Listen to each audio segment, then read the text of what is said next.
পৃথিবীর প্রথম যে নারীটা কালিমা পড়ে মুসলমান হয়েছেন তিনি হচ্ছেন খাদিজাতুল কুবরা তাহেরা।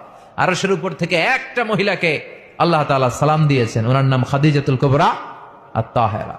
খাদিজা যখন মরে গেল বিশ্বনবী আবার কষ্ট পেলেন। চাচা আবু তালেব যখন মরে যায় বিশ্বনবী আবার কষ্ট পেলেন। চাচাও নাই, বউও নাই। বিশ্বনবী কেমন যেন নিজেকে একা একা মনে করলেন। ডানে তাকায় আশ্রয় দেওয়ার কেউ নাই, বাঁয়ে তাকায় আশ্রয় দেওয়ার কেউ নাই, সামনে কেউ নাই, পেছনে কেউ নাই। বিশ্বনবীর আবার মন খারাপ। বিশ্বনবীর মন খারাপ, এই দৃশ্য আরশের উপর থেকে দেখে কে? বিশ্বনবীর মন ভালো করে দেওয়ার জন্য আল্লাহ বললেন, যাও জিব্রাইল যাও, আমার নবীর মন খারাপ, আমার নবীরে বলো আমার নবীর দুনিয়ায় থাকার দরকার নাই, আরশের উপরে চলে আসতে বলো, আমার সাথে কথা বলতে বলো, আমার সাথে কথা বলে গেলে আমার নবীর মন ভালো হয়ে যাবে।